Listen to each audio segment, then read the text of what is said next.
집안에서 방으로 가든 거실로 가든 내가 가는 곳마다 보호자님의 뒤를 껌딱지처럼 붙어 따라다니지 않나요? 간혹 화장실까지 따라와 당혹스러울 때가 있지 않나요?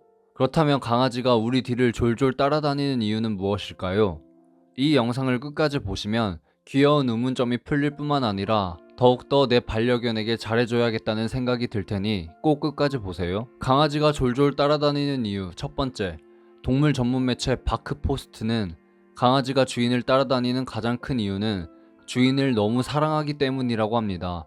실제 강아지의 뇌를 MRI로 촬영한 연구 결과에 따르면 강아지가 가장 좋아하는 냄새는 자신을 돌봐주는 주인의 냄새였습니다.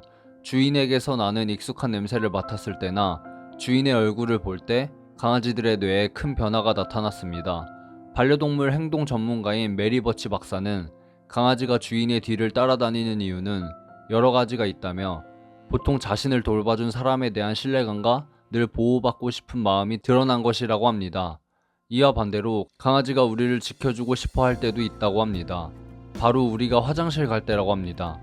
동물에게 배변 시간은 적에게 공격당하기 쉬운 순간으로 여겨지기 때문에 보호자가 화장실에 있는 순간은 자신이 주인을 지켜야 한다는 마음이 내재된 것이라고 합니다. 또한 강아지에게 화장실은 드라이기 소리, 물 내리는 소리 등 무서운 소리가 나는 곳이라 자연스레 강아지는 궁금하고 걱정이 되는 것입니다.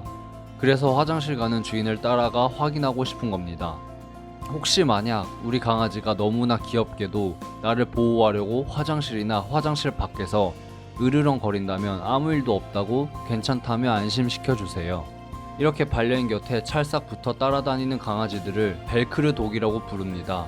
이렇게 우리를 졸졸 따라다니는 데에는 동물적 본능과 무리적 사고방식이 관련되어 있습니다. 강아지들은 무리 생활을 하는 무리 동물이고 우리들은 강아지와 함께하는 무리의 일원입니다. 강아지는 아마도 보호자를 그 무리의 리더로 여깁니다. 수의사인 레이첼 베럭 박사는 어린 강아지들은 생후 6개월까지 보호자에게 각인되고 자신의 엄마처럼 보호자를 볼 수 있다고 이야기했는데 보호자의 주변에서 안전하다고 느끼고 있다는 의미라는 겁니다. 사실 연구 결과에 따르면 사람과 강아지의 유대감은 유아와 부모 사이에 경험하는 유대감과 유사합니다. 세 번째, 강아지가 우리를 따라다니는 또 다른 이유는 긍정적인 강화 때문입니다. 주인을 따라다니면 간식이나 사료, 장난감, 애정 등을 얻었다든지 등 좋은 경험을 기억하고 있기 때문입니다. 네 번째, 강아지는 아주 사회적인 동물입니다. 가족 구성원과 함께 있을 때 정신적으로 편안함을 느끼며 많은 강아지들은 하루 중 많은 시간을 혼자 보냅니다.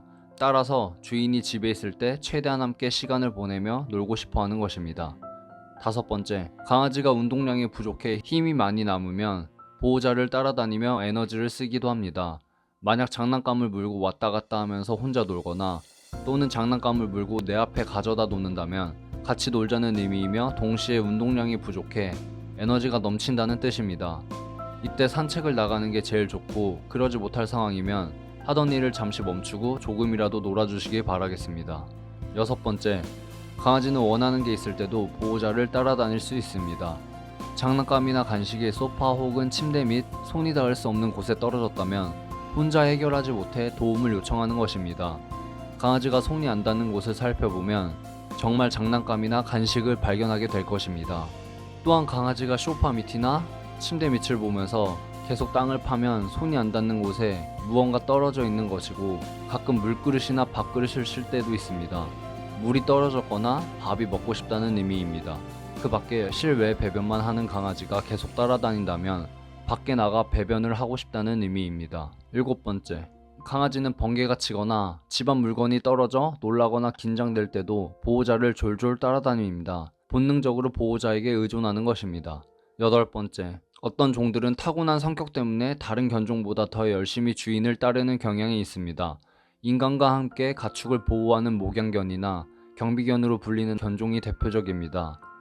목양견은 보더콜리와 셔틀랜드 십독이 있고 경비견은 그레이트 피넬의 저먼 셰퍼드가 있습니다. 아홉 번째, 만약 주인을 따라다니는 정도가 너무 과하다면 분리불안 때문일 수 있습니다.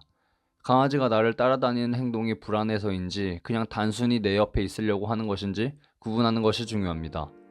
분리불안의 대표적인 증세는 보호자 부재 시 아무 곳에나 배변하고 가구를 부서거나 심하게 불안해하며 하루 종일 짖는 등 이상 행동을 보입니다. 물론 주인에 대한 강아지의 과도한 애착이 잘못된 것은 아닙니다. 강아지는 원래 그렇게 태어난 존재입니다. 하지만 과도한 애착을 넘어 심각한 분리불안 증세로 일상생활에 지장을 받는다면 반려견, 반려인 모두에게 좋지 않은 상황입니다. 그럼 어떻게 해야 과도한 애착과 분리불안을 없앨 수 있을까요? 가장 중요한 포인트는 강아지에게 독립심과 자존감을 심어주는 것입니다. 주인이 없어도 세상이 무너지는 것이 아니고 혼자 있어도 너는 안전하며 심심하지 않고 하루 중 일정 시간은 혼자 지내는 것이 너무 당연하다는 것을 알려줘야 합니다. 안타깝지만 홀로 있어야 하는 시간들이 일상이 되게 하는 것입니다. 해결책 첫 번째, 관심, 간식, 애정도 주지 말고 무시해야 합니다. 결국 정신없이 따라다니는 이유는 주인의 관심을 얻기 위해서입니다. 이때 우리가 반응을 보이면 강아지는 내가 따라다니는 것을 주인은 좋아하는구나 라고 인지하고 더욱더 맹렬히 따라다니는 것입니다. 하지만 주인이 꾸준하게 반응을 하지 않는다면 강아지는 곧 지루해져서 더 이상 따라다니지 않게 됩니다. 강아지가 따라다닌다면 어떤 보상을 해줘서도 안 됩니다. 오지 말라고 하거나 밀어내거나 칭찬하거나 소리치거나 하는 등의 일체 행위가 포함됩니다. 강아지는 주인이 어떤 말을 하던 다 좋은 뜻으로 격려로만 생각하고 더욱더 따라다니는 것입니다. 따라오지 마, 저리 가, 이런 소리조차 강아지에게 격려 행동일 뿐입니다. 절대로 아무 말도 해주시면 안 됩니다. 무관심이 가장 반대되는 보상인 것입니다. 평소 많은 장난감을 주며 혼자 놀 수 있는 여러 장난감을 활용하여 혼자서도 재밌게 놀 수 있음을 알려주시는 것이 좋습니다. 산책을 자주 시켜주세요. 산책이야말로 강아지의 독립심과 자신감을 채워주는데 가장 좋은 육체적, 정신적 운동입니다. 강아지는 산책을 통해 많은 사물을 만나고 많은 새로운 냄새를 맡으면서 계속적으로 자극을 받게 됩니다. 이런 다채로운 자극과 경험들은 강아지를 육체적, 정신적으로 성장시켜 건강한 강아지를 만들어주게 됩니다. 그럼 여러분을 덜 따라다니게 될 것입니다. 참고로 반려동물 선진국가 독일은 하루 1회, 스위스는 하루 2회, 반려견 산책 의무화가 되어 있을 정도로 산책은 중요합니다. 분리불안이 심한 아이들은 하루에 4번에서 6번 산책을 나가주셔야 효과를 봅니다. 반려견 산책은 자립심과 독립심을 심어주는 것 외에 반려견에게 있어 거의 만병통치약 같은 중요한 활동이며 강아지 삶의 최대 낙입니다. 아무리 귀찮더라도 하루 한두 번 20분씩만 투자하면 강아지는 세상 가장 행복해질 수 있습니다. 고작 20분이면 내 강아지가 제일 행복해질 수 있다는 것입니다. 이래도 안 하시겠습니까? 부탁드리겠습니다. 분리불안을 위해 4번에서 6번 나가시는 분들은 10분에서 15분씩만 나갔다 오셔도 충분합니다. 분리불안은 너무 중요하고 할 말이 많기 때문에 제가 나중에 단독으로 컨텐츠를 제작하여 올리겠습니다. 내 아이의 상태를 관찰한 후 분리불안을 보이고 있는 것 같다면 집에서 어떠한 반응도 보이지 말고 무관심하게 대해주고 산책을 여러 번 시켜주는 것이 가장 중요합니다. 그 이유는 산책을 여러 번 하면 집에서 짖거나 물어뜯거나 분리불안 증세를 보일 힘이 없어 잠만 자게 됩니다. 이렇게 반복되면 스트레스도 없어지고 우울함과 불안 증세는 말끔히 사라지게 됩니다. 꼭 명심하십시오. 자, 이제 여러분들은 강아지가 졸졸 따라다니는 이유와 분리불안이 있을 경우 어떻게 해야 도움이 되는지 알게 되었습니다. 다음 영상은 강아지가 주인을 사랑할 때 하는 행동으로 돌아오겠습니다. 기대 많이 해주세요. 지금까지 시청해주셔서 감사드리고 좋아요와 구독, 알람 설정까지 부탁드리겠습니다. 영상 제작에 큰 힘이 됩니다. 오늘도 좋은 하루 보내세요. 감사합니다.